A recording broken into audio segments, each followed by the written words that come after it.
রাতের বেলায় কেকটা বানিয়ে নিই, তাহলে ও রাত 12টার পর কেকটা কাটতে পারবে।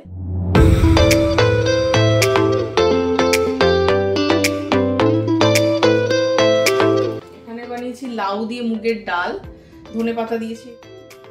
Happy birthday. ফুলকপিগুলোকে একটু বড় বড় করে কেটে ডিপ ফ্রাই করছি। ফার্স্ট টাইম হয় বানিয়েছে, না দারুণ হয়েছে খেতে। Hello everyone, welcome back to my channel. আজকে 23 ডিসেম্বর আর 24 ডিসেম্বরে অনির্বাণের বার্থডে। তো আজকেই ভাবলাম রাতের বেলায় কেকটা বানিয়ে নিই, তাহলে ও রাত 12টার পর কেকটা কাটতে পারবে। আমি আজকে একটা সিম্পল ভাবে ফ্রুট কেক বা প্লাম কেক যাই বলো না কেন সেটাই বানাবো। তো একদম ঘরোয়া উপায় যেহেতু কেকটা বানাবো, তো ভাবলাম তোমাদের সাথে একবার কেক বানানোটা শেয়ার করে নিই। এখানে আমি নিয়েছি কিছু কাজু কিশমিশ, আর এখানে আছে টুটি ফুটি। এটা বাজার থেকে কেনা টুটি ফুটি। এটাকে আমি ওভারনাইট অরেঞ্জ জুসের মধ্যে সোক করে নিয়েছিলাম, তারপর সেটাকে ছেঁকে এবার এটাকে ইউজ করব। 2 কাপ ময়দার মধ্যে ড্রাই ফ্রুটস দিলাম, তারপর 1 চামচ বেকিং সোডা, 1 চামচ baking powder, ginger powder, cinnamon powder আর নাটমেগ পাউডার দিলাম 1/2 টিস্পুন করে। এবার সব কিছুকে এটার সাথে মিশিয়ে নিলাম। এবার এর মধ্যে 1/2 কাপ মেল্টেড বাটারকে ভালো করে ফেটিয়ে নেব। এরপর এর মধ্যে 1 কাপ ব্রাউন সুগার দিয়ে সেটাকে খুব ভালো করে বিট করে নিতে হবে। বাটার আর সুগারটা যখন খুব ভালো করে বিট করা হয়ে যাবে, তার মধ্যে দিয়ে দেবো 3টে মতো ডিম। এরপর সব কিছুকে একসাথে খুব ভালো করে বিট করে নিতে হবে। আমি এখানে 2 কাপ ময়দার যেহেতু কেক বানাচ্ছি, তো তার জন্য 1 কাপ ব্রাউন সুগার নিয়েছি আর 1 কাপ চিনিকে আমি এরকম ক্যারামেল বানিয়ে নিয়েছি। কড়াইয়ের মধ্যে 1 কাপ চিনি দিয়ে ওটা গলে গেলে ওর মধ্যে অল্প অল্প করে জল দিয়ে এরকম ক্যারামেল বানিয়ে নিয়েছি। এইবার এই ক্যারামেলটাকে একটু ঠান্ডা হতে দেব। আর এদিকে চিনি, বাটার আর ডিমটা ভালো করে বিট হয়ে গেছে বলে ওই ময়দা আর ড্রাই ফ্রুটস দিয়ে যেটা ভালো করে মেখে রেখেছিলাম সেটার মধ্যে এটা দিয়ে ওই ক্যারামেলটা এর মধ্যে দিয়ে দিলাম। এবার সব কিছুকে খুব ভালো করে মিক্স করব। মিক্স করার সময় যদি মনে হয় যে খুব বেশি টাইট লাগছে, তাহলে এর মধ্যে অল্প অল্প করে একটু মিল্কও অ্যাড করা যেতে পারে। আর মিল্ক অ্যাড করলে কিন্তু অবশ্যই সেটা রুম টেম্পারেচারে থাকতে হবে। তো ভালো করে মিক্স করা হয়ে গেছে, আমি অল্প একটু মিল্ক অ্যাড করে নিয়েছি। এরকম একটা কনসিস্টেন্সি যখন হবে, তখন একটা কেক প্যানের মধ্যে চারিদিকে এরকম পার্চমেন্ট পেপার লাগিয়ে বাটার ব্রাশ করে ব্যাটারটা ঢেলে দেব। আর ব্যাটারটা দেওয়ার পর একটু কেক প্যানটাকে একটু ঝাঁকিয়ে নিতে হবে, যাতে সমানভাবে চারিদিকে কেকের ব্যাটারটা সেট হয়ে থাকে। এবার এর মধ্যে বেশ অনেকটা পরিমাণে টুটি ফুটি আর অ্যালমন্ডস দিলাম। দেখে তো মনে হচ্ছে রেডি হয়ে গেছে নাকি? হ্যাঁ, মোটামুটি কেকটা রেডি হয়ে গেছে। মানে রেডি মানে এবার ওভেনে দেবো। এরকম ভাবে সাজানো হয়ে গেছে, দারুণ লাগছে, খুবই কালারফুল। আচ্ছা, কেকটা বেশি কিছু ডেকোরেট করিনি, জাস্ট উপর থেকে একটু টুটি ফুটি দিয়েছি আর একটু ওই অ্যালমন্ডস যে স্লাইসগুলো ছিল অ্যালমন্ডসের সেগুলো দিয়ে দিয়েছি। আর এবার ওভেনে দেবো। প্রায় 50 থেকে 55 মিনিট লাগবে এটা বেক হতে। তো এবার এটা ঢুকিয়ে দিই, নিচে দিলাম। আমি এটাকে 400 ডিগ্রি ফারেনহাইটে প্রায় 50 মিনিটের জন্য বেক করেছি। কেকটা একটু শক্ত হয়ে আসলেই উপরে এরকম একটা পার্চমেন্ট পেপার দিয়ে দিয়েছি, যাতে কেকটা কোনোভাবে উপর থেকে পুড়ে না যায়। আর কেকের কালারটা দেখো কত সুন্দর এসছে। না হলে আমি দেখেছি এক এক সময় কেকের উপরটা কেমন পুড়ে পুড়ে যায়, সেক্ষেত্রে দেখতে অতটা ভালো লাগে না। কেক হয়ে যাওয়ার 10-15 মিনিট আগে আমি এরকম একটা পার্চমেন্ট পেপার কেকের উপরে দিয়ে দিয়েছিলাম, তার জন্য দেখো কেকটা আর পোড়েনি। এবার আমি এর উপর দিয়ে একটু আইসিং সুগার দিয়ে দিলাম।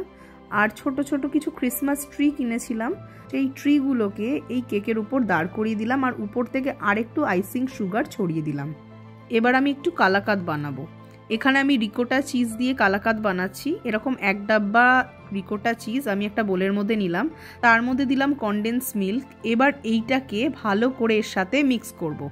এটা না আমার একটা বন্ধুর রেসিপি। তোমরা যারা আমার আগের ভিডিওগুলো দেখেছো, তাতে আমার যে বন্ধু রিয়া, ওর রেসিপি এটা। ও আমাকে বলে দিয়েছিল যে এরকম কনডেন্স মিল্ক আর রিকোটা চিজ দিয়ে খুব ভালো কালাকাঁদ বানানো যায়।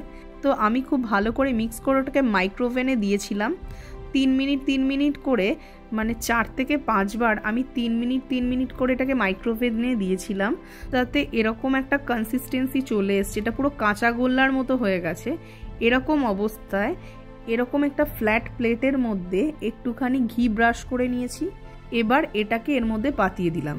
ও আরেকটা জিনিস বলতে ভুলে গেছি, যখন এটাকে আমি মিক্স করেছিলাম এর মধ্যে একটু এলাচের গুঁড়ো দিয়েছি। এইবার এটাকে পুরো ভালো করে পাতিয়ে নেওয়ার পর উপর থেকে একটু অ্যালমন্ডসের গুঁড়ো ছড়িয়ে দিলাম। ঠান্ডা করে এবার এটাকে ফ্রিজে দিয়ে দেবো। আর এখানে আমি ক্রিসমাসের জন্য কুকিজ বানিয়েছিলাম, সেইগুলো রেখে দিয়েছি। আর অনির্বাণ যেহেতু ঠিক 12টায় কেকটা কাটবে, তো তার জন্য টেবিলে কেকটা নিয়ে চলে এসেছি। আর এই যে আমাদের বার্থডে বয় একদম রেডি কেক কাটার জন্য। ঘরের আলোটা না এত কম, মনে হচ্ছে একটু অন্ধকার অন্ধকার আসছে। কালকে দেখে খুব চিন্তায় ছিল যে জেনারেলি ও কেক আর কুকিজ তো খুব একটা বেশি বানায় না, এই বছর একবারই বানায়, আর খুব টেনশনে ছিল, কিন্তু বেশ ভালোই হয়েছে। এখন শুধু কাটার পালা, শুধু কাটার জন্য বসে আছি ছুরি নিয়ে। কাটা আর খাওয়ার পালা। হ্যাঁ, খাওয়ার পর তো খাবো অবশ্যই। হ্যাঁ,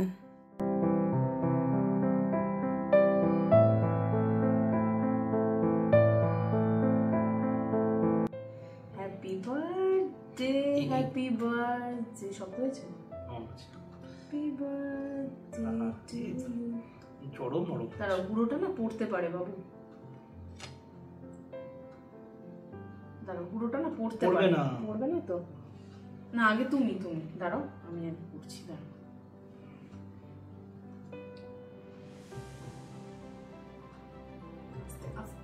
কেমন লাগছে? আছে? আমি এখনই খেয়ে বলবো। ঠিক আছে, খাও, ভালো একটা কুকিজ খাও। কেক কাটিং হয়ে গেল, খাওয়া দাওয়া কমপ্লিট। এবার তাড়াতাড়ি শুয়ে পড়বো, কারণ কালকে আবার অনির্বাণের অফিস আছে, তার জন্য আর দেরি করবো না আজকে। Good morning everyone. আজকে সকাল থেকে আবার ভিডিওটা স্টার্ট করছি। রাতের বেলা মনে হয় একটু স্নো পড়েছিল, ওর জন্য রাস্তাটা দেখো কেমন সাদা হয়ে রয়েছে।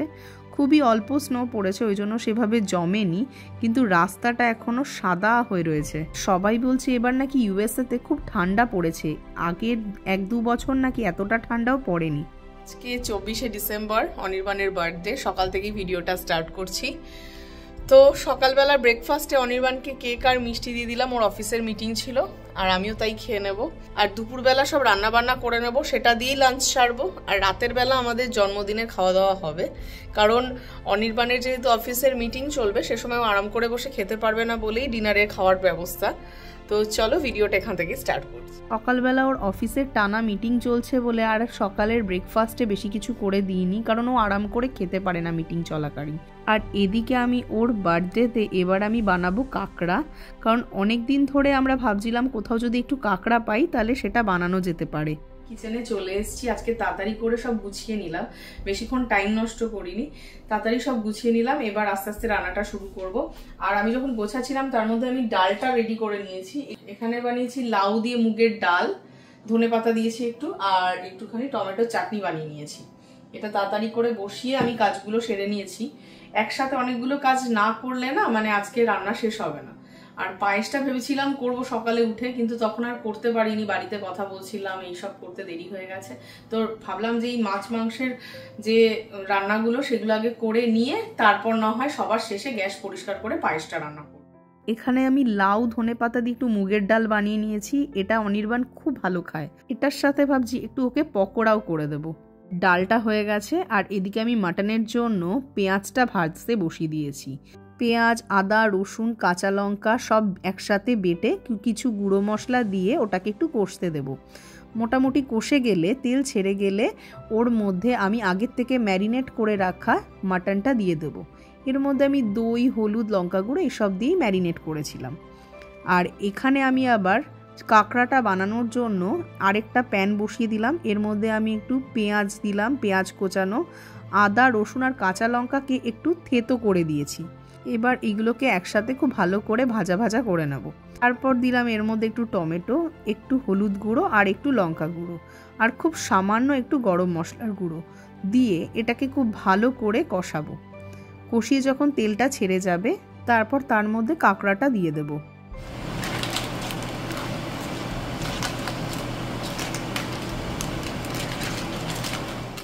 এবার আমি দই মাছ বানানোর জন্য একটা মশলা বানাচ্ছি। পেঁয়াজ, আদা, রসুন, কাঁচা লঙ্কা, টমেটো সব কিছুর সাথে একটু তিল আর কাজু দিয়ে সেটাকে ভালো করে পেস্ট করে নিয়ে বানাবো। কাঁকড়াটা কষানোর পর অল্প একটু জল দিয়ে দিয়েছিলাম, একদম গা মাখা মাখা হয়ে গেলে ওর মধ্যে ধনেপাতা দিয়ে নামিয়ে নেব। আর এদিকে আমি মাটনটা কষিয়ে প্রেসার কুকারে দিয়ে দিয়েছিলাম, ওটাও রেডি হয়ে গেছে। এবার আমি দই মাছটা বানাবো। যে মশলাটা বানিয়ে রেখেছিলাম সেটা দেওয়ার পর ওটাকে একটু কষিয়ে নিয়ে এর মধ্যে একটু টক দই দেবো, দিয়ে ভালো করে এটাকে কষাবো। মশলাটা কষে গেলে ওর মধ্যে একটু জল দিয়ে আগের থেকে ভেজে রাখা মাছগুলো দিয়ে দেব। মাছের ঝোলটা ফুটে উঠলে ওর মধ্যে ধনেপাতা কুচানো ছড়িয়ে দিলেই আমাদের দই মাছ একদম রেডি। আর এখানে দেখো সব রান্নাবান্নাও হয়ে গেছে, মাটন হয়ে গেছে, তার সাথে কাঁকড়া বানিয়েছি। কাঁকড়ার না শুধু ক্লসগুলো পেয়েছি, তো ওটা দিয়েই বানিয়েছি, যা পেয়েছি তাই ভালো। তো অনেক দিন ধরেই খেতে ইচ্ছা হচ্ছিল, তাই এবার কাঁকড়াটা বানালাম। আর তার সাথে একটু বানিয়েছি দই মাছ, ডাল, চাটনি, এগুলো তো আছেই। আর আমি বিকেল থেকে আবার ভিডিওটা স্টার্ট করছি, মানে এখন বিকেল না, এখন 7:30-8টা মতো বাজে।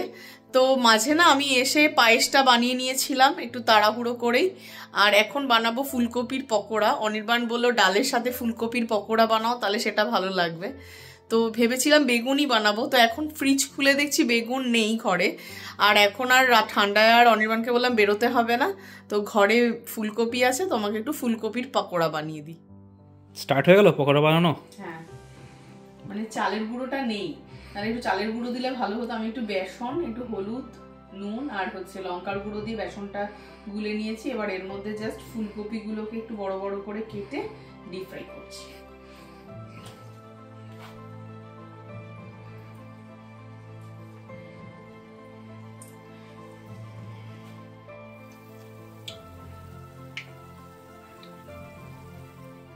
ব্যাস, আমাদের খাবারের সব জোগাড় হয়ে গেছে। এখানে বানিয়েছি কালাকাঁদ। আগের দিন যে কালাকাঁদটা বানিয়ে রেখেছিলাম সেটাকে এরকম ছোট ছোট টুকরো করে কেটে নিয়েছি।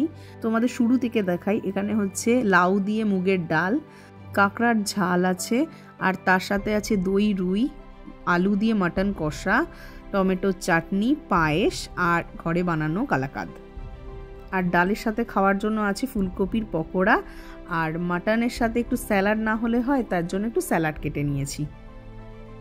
যে বার্থডে বয় বসে পড়েছে খেতে। প্রচুর খাবার না, এবার বেশি কিছু হয়নি, সত্যিই বেশি কিছু হয়নি এবার। অনেক কিছু। এই জামাই ষষ্ঠী আর জন্মদিনে নিজেকে রাক্ষস এত খাই, প্রচুর রান্না করে। রাক্ষস না, পেটুক। ওই হলো একই ব্যাপার। খাও, পকোড়াগুলো ঠান্ডা হয়ে যাবে। পুরো ফুলকপির মতনই দেখতে যাচ্ছে। হ্যাঁ, ওইভাবেই করেছি। দুপুরবেলা খাওয়া দাওয়া হলে ভালো হতো, কিন্তু ওর অফিসের পর মিটিং থাকে বলে না, ও ওইভাবে খাওয়া দাওয়া করতে পারে না। তো রাতেই শান্তি করে খাই দেখি, তো তাই এরকম ব্যবস্থা রাতে খাওয়ার। এখন কি কাঁকড়া খাচ্ছ? হ্যাঁ, ফার্স্ট টাইম এভাবে বানিয়েছে, দারুণ হয়েছে খেতে। একবার ক্র্যাব মিট দিয়ে বানিয়েছিলাম শুধু। এটা কাঁকড়ার ক্লসটা দারুণ হয়েছে। আর একটু নাও, রয়েছে তো। এটা দিয়ে খেলে বাকি এত কিছু আছে সেগুলো দিয়ে খাবো কি করে? এখন অনেক কিছু আছে, মাছ আছে, মাংস আছে। ঠিক আছে, খাওয়া দাওয়া কমপ্লিট। এবার আমরা একটু কোল্ড ড্রিঙ্কস নিয়ে বসেছি, আর সোফাটাকে খুলে দিয়েছি। আজকে আমরা এখানেই শোবো। আজকে একটা ক্রিসমাসের মুভি দেখবো। আমার এরকম অ্যানিমেটেড মুভি দেখতে খুব ভালো লাগে।